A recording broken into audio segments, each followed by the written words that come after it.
What is good, everyone? This is your host, Deanna Radulescu with Label Free. To live your best life, you must live label free. And I'm back with another incredible guest. So sit back, relax, and tune in.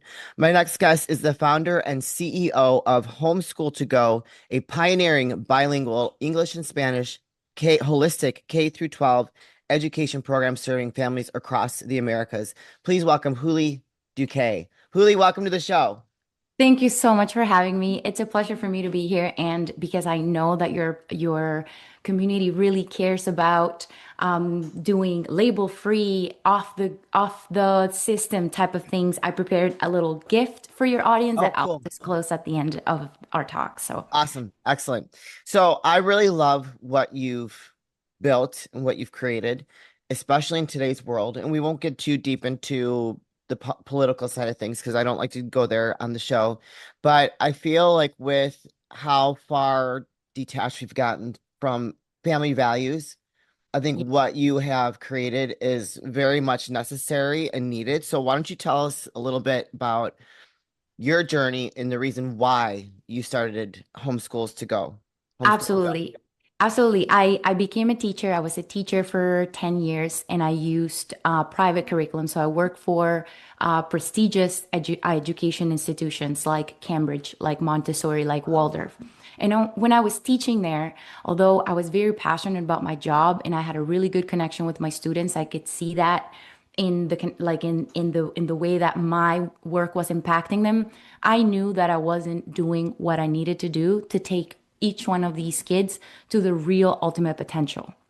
So for me, it was very clear from that experience that when I had my own children, I wanted something better for them. Because if this is Mhm. the top of the line, parents are dropping $25,000 a year to get their kids to be here. And to me, it's clear that this is not the best way for them to reach their full potential. Then I knew that there was a better way. And for me, Yeah. that was homeschooling because of the individualized attention that is such a pressing factor in their success and their thriving in the future. So that's the point when I decided I was going to do that. And then when I became a mom, I started creating the program and I saw how much need there was out there for this. It was also during COVID when I Yeah. when I launched and incorporated my organization. So we took off and I started to connect with parents across the Americas, saying, "We prayed you into our life. This is so amazing. This is exactly what I needed." So at that point, I knew that I needed to have a clear, big vision so I could support as many parents as possible throughout my journey.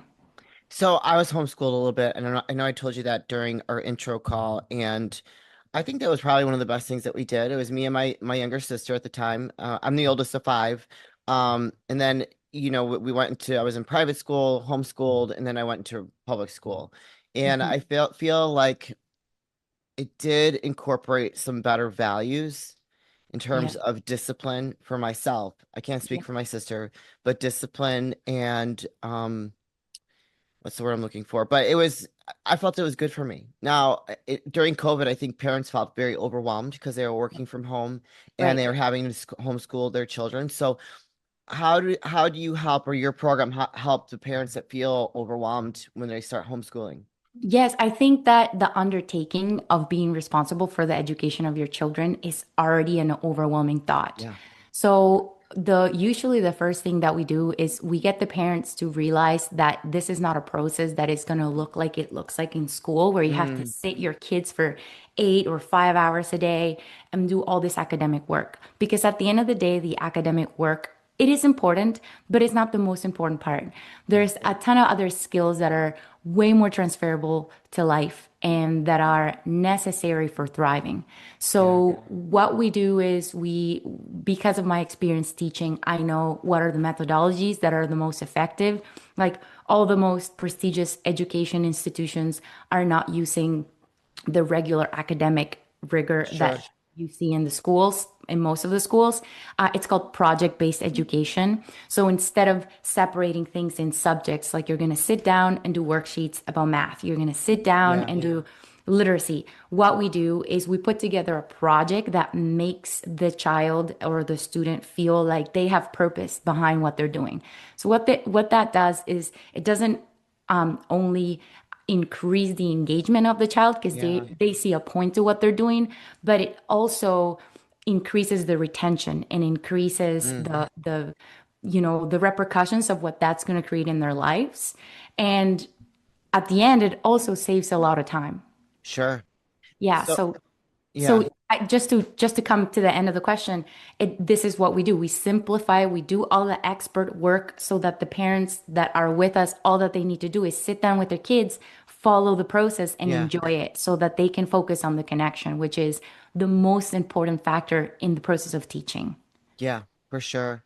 And I like how you said there's other things that are more transferable in life because I really do feel like that's the truth. And so now, do you have different programs for obviously K through 12? There's going to be different, they're going to grow and learn throughout those different stages. But what if there is a child that's maybe a little bit more distracted than others? Do you have other programs for children that are on it, maybe a little bit on the spectrum? Yes, absolutely. We Okay. we serve a lot of neurodivergent children in our community. It's so one thing that we do is we do a multiple intelligence assessment. And from the get-go, this is something that happens more clearly around 8 years old. So that's the age that we do. It's a psychological assessment. But from the get-go, from the time that the parents are with children in pre-K, we start to train the parents on how to see these signs and how to Mm, process what are the dominant learning styles of the child.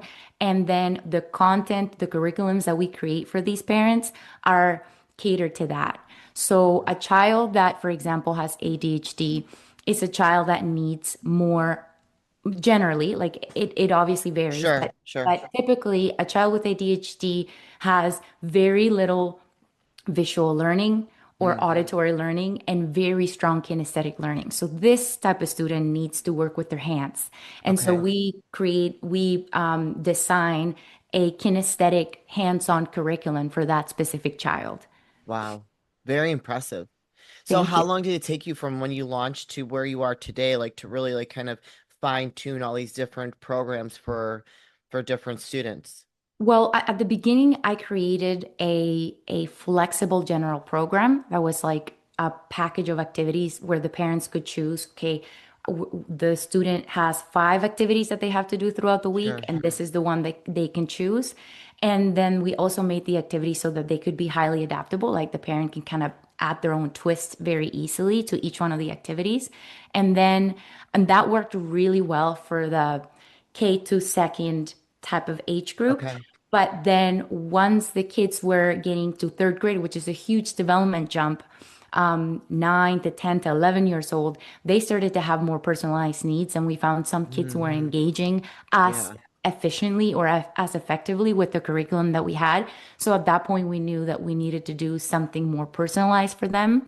Yeah. Some kids need more videos, some kids need more hands-on, some kids prefer to do podcasts and read that way. So Mm, so we started to design it accordingly after I would say when my first group of second grade students went to third grade, it was very evident for me that that was a sure. need that was pending.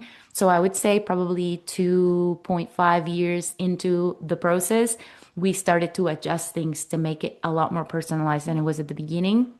And it was about 2 years ago that I hired a psychologist that helped me put together the multiple intelligence assessment so that each kid gets their report. So they get a full report with what are Yeah. their predominant intelligences. Sometimes there's a case where like the child doesn't have a particular type of intelligence. So Okay. it's not beneficial for us to try and teach or try and do any of the schoolwork through that method because it's not Mm, gonna is not they're not gonna process it properly. So yeah. and so it's so those reports are very beneficial. That's something that we incorporated in the last year and a half. In terms of regulatory expectations for school, how did you come up against any issues with that in Canada in America? Right. So this is a huge concern that parents have. It's like, is Yeah. my kid going to be able to go to college? Are they going to have like an actual diploma? So this is one of the first things that I worried about when I started creating the curriculum. And because I was a teacher at a prestigious institution, I was very familiar always with what are the milestones that you need at each Yeah. of the levels. And so Okay. when I designed the curriculum, it was like this. And then when I started to sell the program to parents, it was really easy for them to get that validated by the Okay. authority. Yeah. Then we created an alliance or a partnership with an organization that sees the result of our curriculum and creates the actual transcripts that are transferable to any type of institution. And then the other Wow. thing too is like in states, for example, in Florida, there's like certain requirements in different states. So in states like Florida, they do, to give you an example, a portfolio assessment or a portfolio evaluation at the end of the year. And so when we were doing those portfolio assessments, the teacher that you hire has to be like a third party. So she also has that, like we have teachers in different places and they also have a partnerships with us. I'm talking right now specifically about the Florida one because Okay. it's a Sure. huge Muslim community there.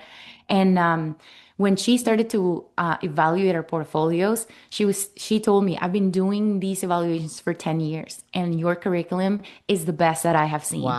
It's Wow. so incredible to see how the kids get engaged and Yeah. how the parents sometimes think, oh, like we're not doing enough because they're conditioned by the system to Sure. feel like you need to have so many hours a day.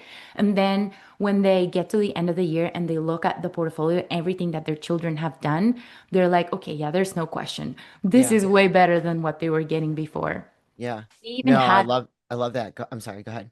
it's just this is a cool story. We had a family in Uruguay because we do all across the Americas. So we had a Okay. family in Uruguay where homeschooling is not as, let's say, popular or Sure. socially accepted as it's becoming here in North America. And they pulled their girl out of the private school and started using our program. And the private school sued them for Yeah. violating, yeah, for violating the rights of the child for education. And so they went to court. So the parents went to court with the private school, okay? And they ended up winning because they showed the lawyers, the court, that they had done so much more and that the girl was growing so much more with our curriculum than she was when she was enrolled in this private school. So Yeah. that was huge for a lot of families that are homeschooling in Uruguay as well, because it proved this system actually works. Yeah, but like to have a school sue you over your own child, like Yeah, that well, almost feels so invasive and yeah, and just so wrong in so many different ways. right. It's like the assumption that parents are not the best um, qualified to educate their children, which is crazy because if It's we your go child.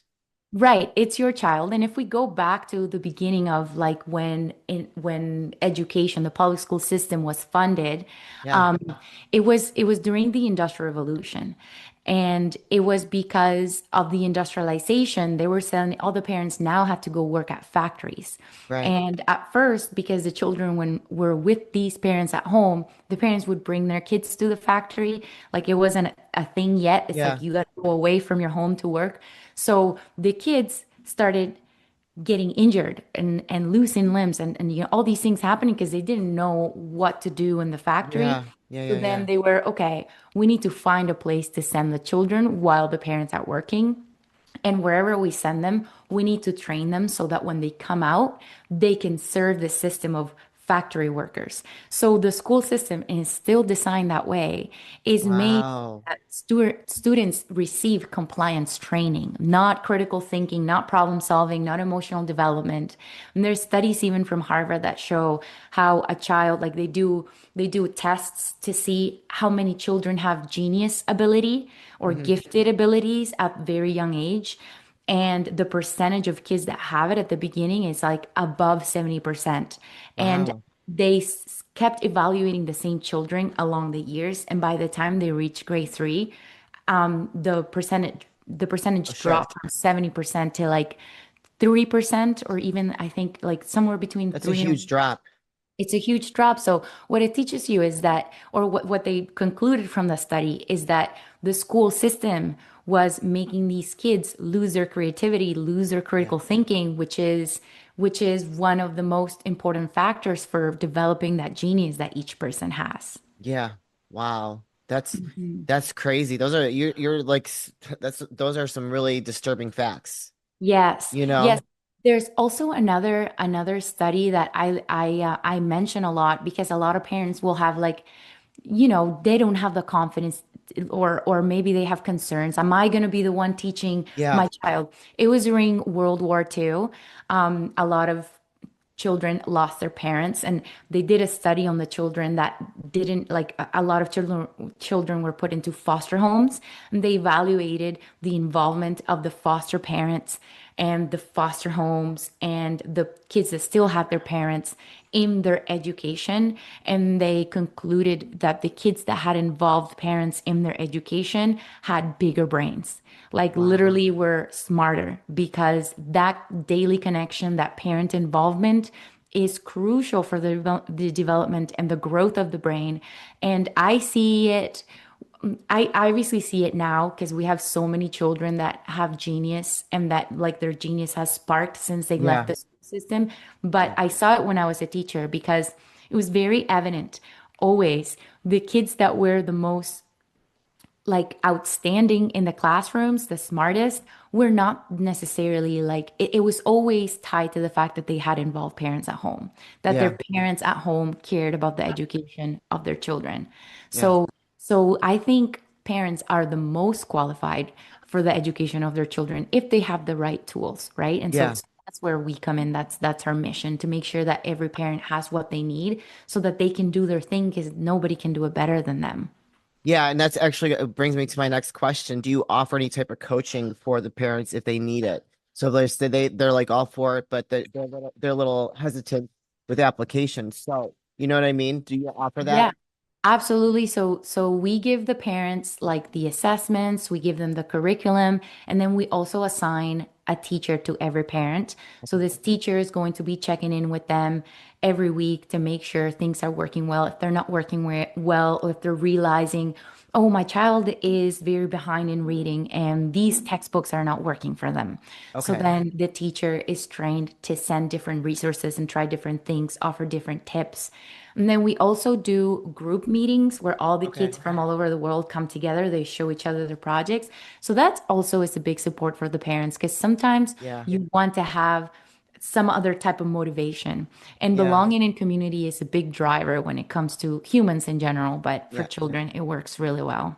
I would say though, bringing people from around the world together is almost creates more culture too. Yeah, exactly. And Yeah. we always bring out the map, and everybody talks about the place that they're from and the Yeah. language that they speak. And it's a really cool experience for them. And also for the teachers that are doing it, it's like, because when you sign up to be a teacher, is because you have some sort of passion for Sure. creating an impact on the children. So it's a happy experience for everybody involved. I just love what you're doing. What is one of the number one main hesitations, or we'll say labels, that negative labels that parents potentially have on going this direction if they're considering it? Yeah, so I would say, well, the number one question is always like, what about socialization? Like people are afraid that they're going to be isolated from homeschooling, which Yeah. is not the case at all. Like No. there's so many facts and so much data on how homeschool kids actually have way above average social skills, psychological, emotional than the rest of the kids. Like, this is why like the gift that I was talking about at the beginning, which I'll disclose at the end, this is why I created this, because it kind of like helps answer all those questions and tackle all those insecurities for the Yeah. parents. Another one is, am I gonna have the time? So that's Sure. another thing that we do. We help the parents design a family rhythm that works for them.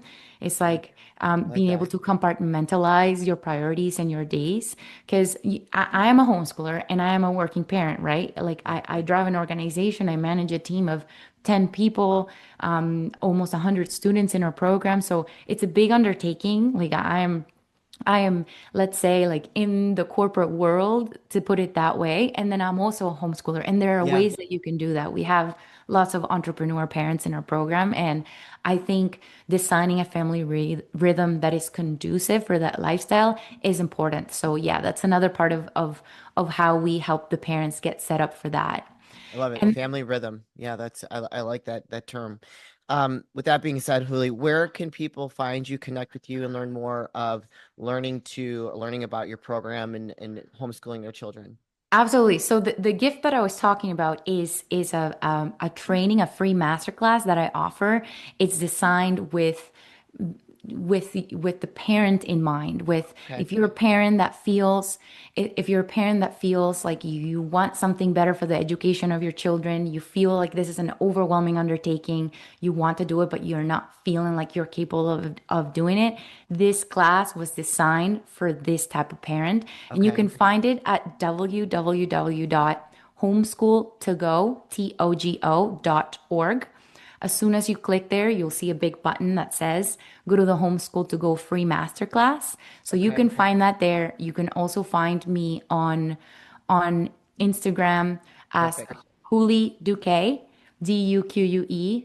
Well, you probably put it in the notes of the show, Yes, I right? will. Yeah. It's HOULIE DUQUE, or you can go to homeschool.togo.